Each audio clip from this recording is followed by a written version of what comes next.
It was the trainer plane for the fighter pilots in World War I.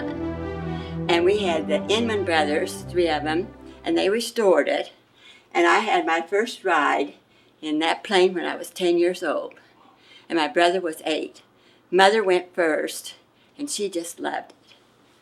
And of course, they didn't have any airfield. You just picked a pasture that was the best pasture you could.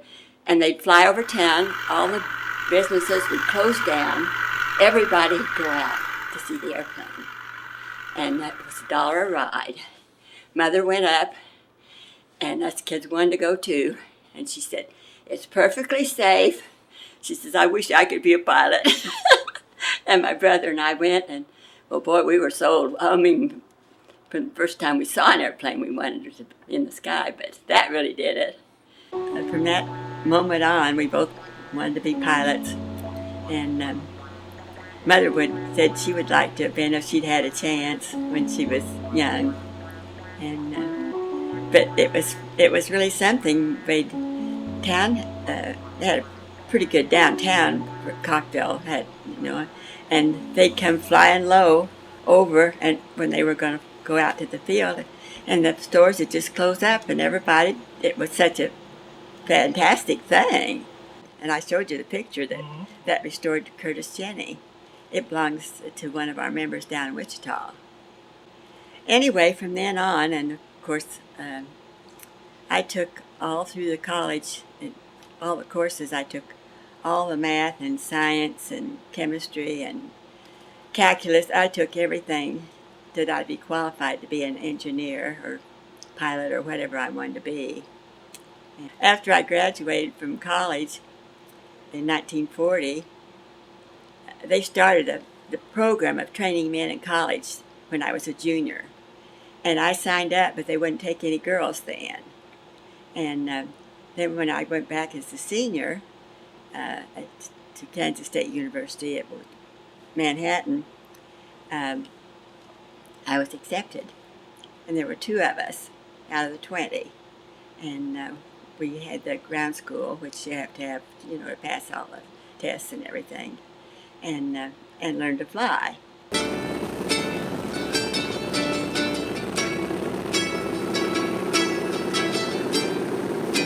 The minute I found out they'd take women, I signed up, but I had to learn how to drive so I could drive 5 miles out to where the plane was so I could learn to fly. Mother took me out on a place where they played baseball and taught me how to drive. And you know who my first passenger was?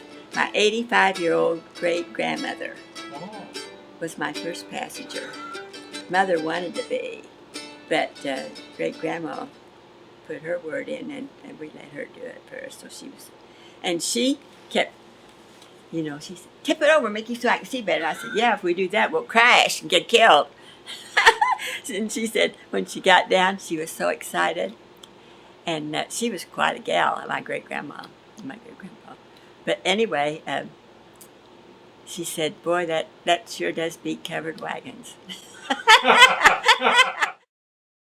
My grandfather, her son, was so brave. He lived in Coffeyville, Kansas, right on the Oklahoma border. Mm-hmm. And they had wide open and bank robberies and everything. And he was the quickest draw. When he came on, they threw down their guns. But he wouldn't get near that airplane. Coffeyville took up a collection and gave him the first motorcycle in Kansas. And he was so brave and everything because all those bandits had come down. Oklahoma wasn't a state yet. And he'd get a posse and go get them. And no, he wouldn't get near that airplane.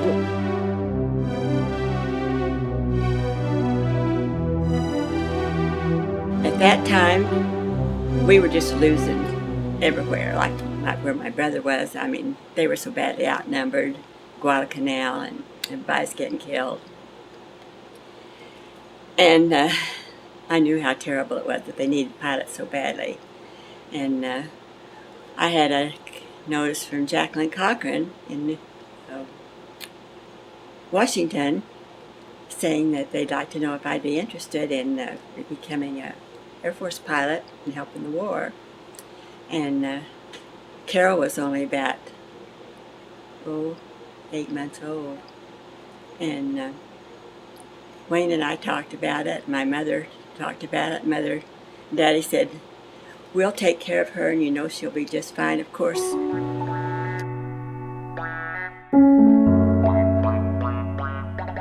We were the first 3 engineering test pilots.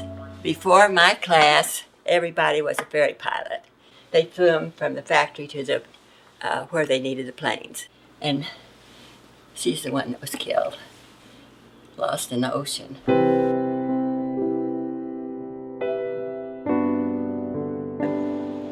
The worst time that I ever had was I was waiting for my turn to fly at night, and 2 girls.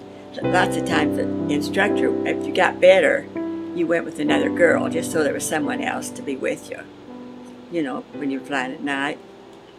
And 2 girls came and crashed as they came into land, and the plane burned right in front of us. And all of us that were waiting to fly there, we had to fly, and some of them couldn't do it. It's still terrible to think about.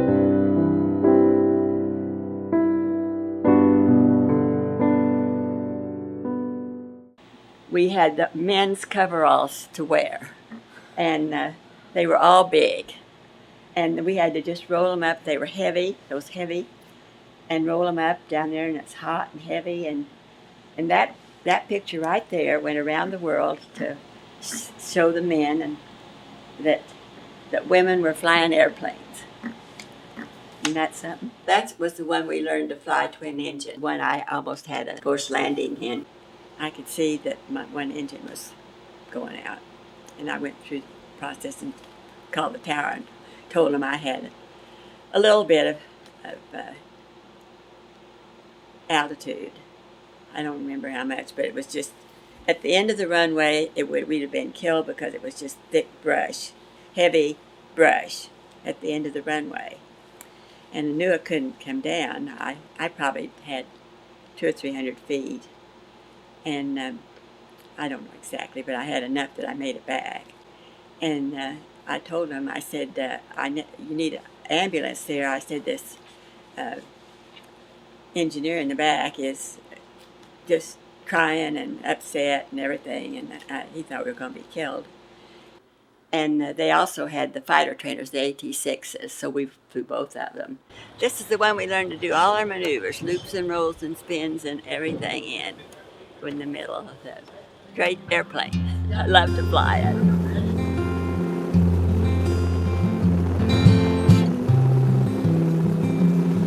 And this is when I flew the B-29.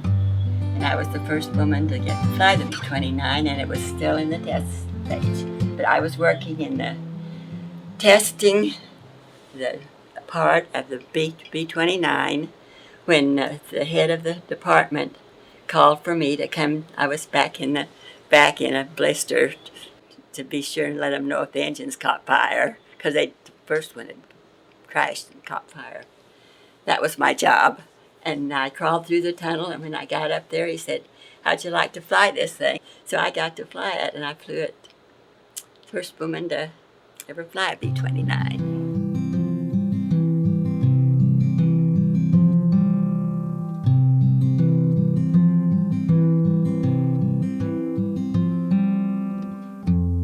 I started giving talks when I joined the Commemorative Air Force, and at one of them there was a German lady that was a teacher over here, and I told the kids, I said, and the Germans weren't all bad. I said, they were just people like we were, but they were forced to fight.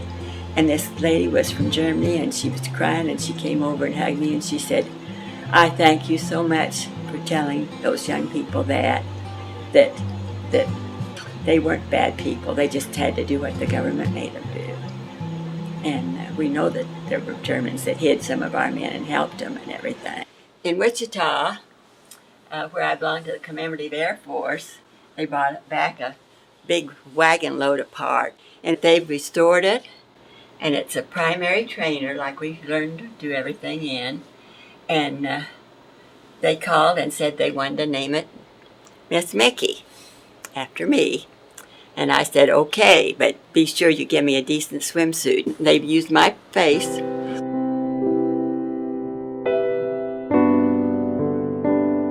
We were treated royally. I was there over New Year's for the big dance, and I got proposed to twice.